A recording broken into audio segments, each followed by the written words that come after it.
Kareem Williams is a prime example of what can happen when opportunity allots you a second chance in life. Kareem was just another kid from North Philadelphia who traveled along the wrong path at a young age. After being involved in a gun incident that almost took the life of a relative, Kareem's second chance came from a juvenile placement facility, the Glen Mill Schools. Kareem? Hello, hello. Glad to Mr. have you Gracie. today, sir. Absolutely. I should also tell our audience that you just wrote a book. Tell us the title of that book. The title is Step Aside. Let me grab one. Yes, Step Aside, a simple and effective guide for helping you get out of your own way.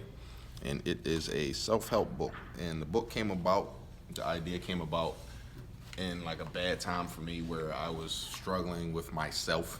I was struggling with my decisions and my thought processes, depression, all types of things. And I realized one day I was sitting on my couch and I was wallowing in my misery, and I literally heard God say, "Step aside." Huh. And That's a great title. I said, that's a book title. And then literally in the next breath, I said, a simple and effective guide for helping you get out of your own way.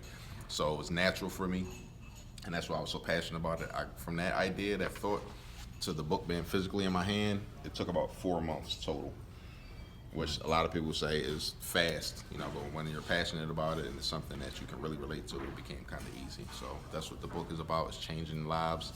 It's definitely changed my life. It turned me into an author first and foremost, which is something I never thought I would be.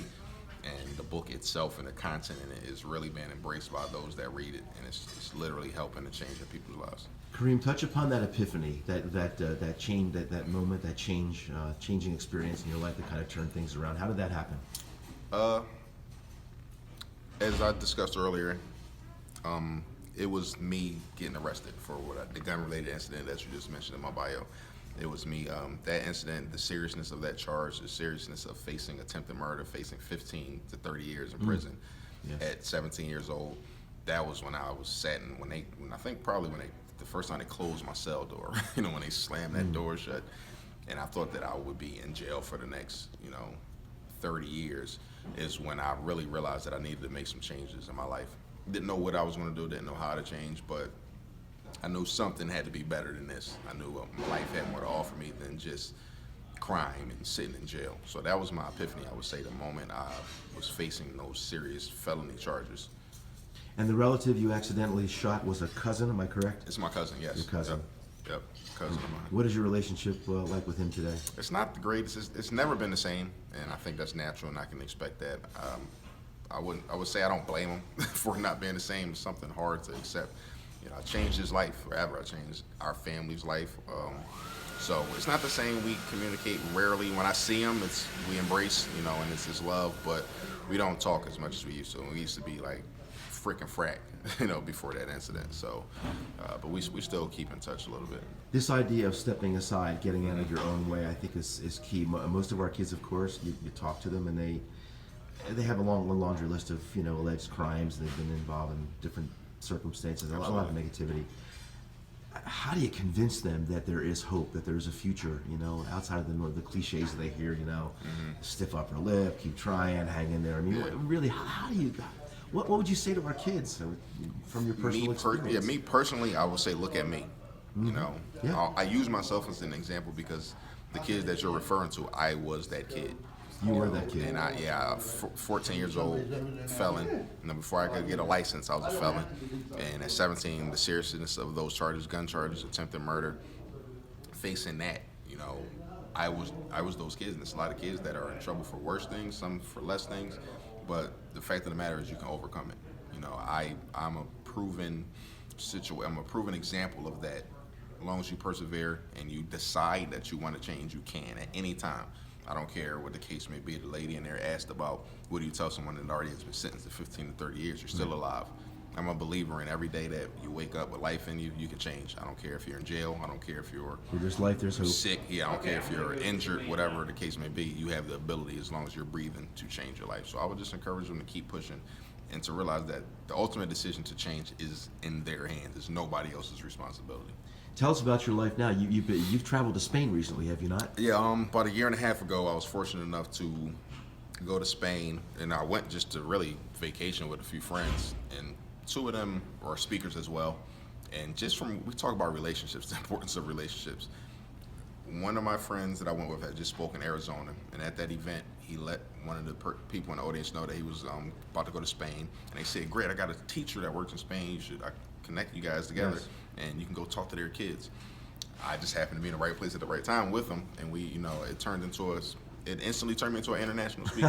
When I got on that plane, I didn't think that's what I was going to become, but the way God works, man, he puts you in situations for a reason. So I was able to go do that. The kid who grew up in North Philadelphia, and I think you said that outside of North Philly, maybe you traveled to Dover, Delaware. That was about the When I was extent young, of Dover, your, Delaware was your my world summer travels. vacation. Absolutely, Amazing. absolutely. I never, growing up, would think I would be in Europe or in another country. I saw sitting under the Eiffel Tower, riding through Paris on bikes and stuff like that. Isn't never that a thought key would too, Kareem? I mean, there's a whole big world out there our kids Exposure. are not even aware of. Yeah, I it's mean, about just to exposure. expand their horizons, get out of the hood and Absolutely. It's about exposure. Like I said, I didn't know anything about, travel. I didn't know anything about. It was all North Philadelphia, or Philadelphia in general. That's all I knew was Philadelphia. So what? Again, that's a very difficult area to grow up in. Absolutely. Describe that your childhood a little bit for us. Oh man, your family and my family was awesome. For the most part, we had, of course, normal family issues, but Yes. my mother, awesome, worked her butt off. She retired at 55. She's going on 10 years of being retired. Like I said, my dad wasn't really there, but my older brother was a good example, entrepreneur. Yeah. My grandmother was amazing. She helped raise me a lot. I had a pretty decent family. Wasn't very tight knit, but when we got together, it was great. Yes. So I had some good examples, but it's just my neighborhood. I don't want to say it was horrible. I love where I grew up at. Yeah. I wouldn't have chosen anywhere else to grow up at. I think it's part of my story. Do you But go it back was to the neighborhood though? Do you yeah. go back up there? Yeah, Do my you- mother still lives there. I'm there. Really? Up there. Have you I don't go there spoken- much as I used to. Have you spoken in any groups? I up just there? did this past summer. I spoke at a playground youth program, summer program where I used to play basketball daily. I did that. I've spoken at a couple schools in North Philadelphia as well. I spoke at a church recently there. So I go back, and it's I love the neighborhood, but it's Philadelphia. I grew up really in the 80s, 90s, and it was drugs, a lot of crime, a lot of violence, and I just fell into that. I fell into that, and I was blessed and fortunate, man. I really, if you look at statistics, if you look at numbers, wise, I shouldn't be here. I really I should be dead or in jail, and I was heading that way. But by God's grace, I was. How important is structure, Kareem, in one's life, especially for our kids, our at-risk population? Is super important for kids. It's important for everyone. Sure it because is. we're all, Oh, yeah. even adults, man. We're literally a split second away from jail, a split second away from death. One decision. It doesn't. Me pulling that trigger with the accidental shooting when I was 17, split second, less than a second. I almost threw my whole life away. And I tell kids all the time that one wrong decision, it could be the decision to get in a car with somebody. It doesn't even have to be a decision to consciously say, I'm going to go kill someone with you. You could get in the car with the wrong person thinking it's your friend. And, I'll hop in to go joyride, and this person murders somebody, or he's drunk and he hits somebody and kills them. You're That's it. accessory to that, and now That's you all are it a takes. criminal. Yeah. So structure is super important as a youth, and it's just throughout life. Structure, without structure, is chaos. So this is very important on all levels, but more important, I guess, when you're young and you're immature and you just have childish tendencies and thoughts. You already got a lot on your plate, and to try to maintain structure is difficult when you're young, but it's something that you definitely want to develop as soon as possible. You have a master's degree in business do. administration In finance, yep. and finance. Are you utilizing that today? I do. I'm doing accounting. I do accounting. I've been doing that for about 10 years. That's your main gig, so yeah, to speak? that pays the bills, really. Yeah, that pays the bills, really. And I'm trying to work on transitioning, but that's part of that structure thing. I'm trying to work on transitioning to full-time entrepreneurship, and it'll happen in due time. But so I'm utilizing the degree, like I said in there, the master's. For the young people watching this video, I encourage a 4-year degree. I think that's kind of a necessity these days. But the master's, I'm not gonna say I regret it, but I didn't get a raise when I got my master's degree. I see. just added some debt to my plate. So, but I utilized my degrees in general by doing the accounting that I do. You went to Cheney University? I did. Graduated in 2005 with a bachelor's in business management. Best 4 years of my life, just being away, not having the structure that I had once with my mother being like right there. It gave me a chance to grow into a man and learn some responsibility. I had to wake myself up for class. I had to make sure I was doing my work. I had to, make the right decisions for myself. So it was my first opportunity to kind of step into the role of a young man. So I really enjoyed Cheney. The personal aside, I have to tell the audience watching this video that I literally stumbled into you yesterday here I know, right? at the conference, and I think you came and spoke to my classroom maybe 9 years ago. It had to be and about and, that. and now it's a point of pride for me to see Absolutely. you here and an author, you know, and writing about your experiences, and it's just amazing. Who knew? Yeah, I right? was telling my friend that it really is. It's when I did that years ago, I didn't label myself a speaker, or But here you I are. didn't have a business. I wasn't a book. It was just nowhere near in my thought process. So it's funny how things work out. You know, that was preparing me for this. You know, so you were actually probably one of my first times speaking publicly. That's amazing. So, Well, your story was compelling even then. I mean, when you told Thanks, us, I it was appreciate it. amazing. What makes Kareem tick today? What are your interests? What are your hobbies? What do you like to do? I love fishing. Do you really? Oh man, I love Really? fishing for largemouth bass. Man, I would do it every day. I kind of want to move somewhere warm where I can do it all year round. You can fish in the winter, but it's just not fun when you can't feel your fingers. Where do you trying go? to reel the fish. All over Delaware. It's a lot of pines, state parks. Nice. This elder of mine in my church, he has a nice estate out in Middletown, Delaware, where he has his own private lake. So I go there. It's really quiet. It's peaceful. It gives me a sense of relaxation. Even if I don't catch fish, I fished for hours before and didn't catch anything. And I still enjoy myself. It's just a chance for me to think clearly. Chance for you to reflect. Is reflection very important for Very our kids? important. I mean, for all of us, but Yep. especially our kids, huh? Yeah, absolutely. And I love the beach. Another place I like to Great. reflect. Yeah, so that's my two probably favorite things. I like traveling, but I will fish every day. I will fish for a living. I'm not gonna say if I could, because I can if I invest my time into it.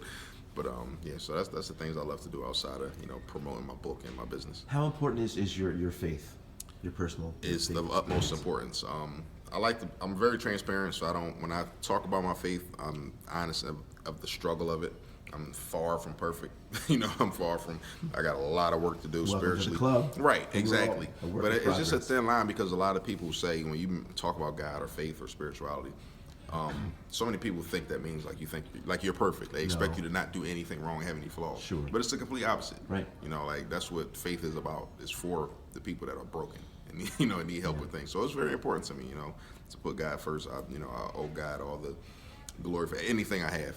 So my faith is like first in my life. Kareem, I saw a quote yesterday, honestly, that said, "Saints are those who are saints are sinners who keep trying."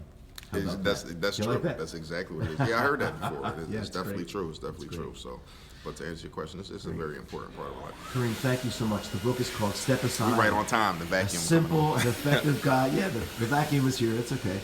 A simple Bam. and effective guide for helping you get out of your own way. There it is. Yeah, you can get the book at KareemLWilliams.com. I also have, if you want to just glance over there, Oh, I yeah, got some let's- shirts as well. My social media, Positive vibes only. my Instagram is Kareem L. Williams. My Facebook is Kareem L. Williams. I have a YouTube page, Kareem L. Williams.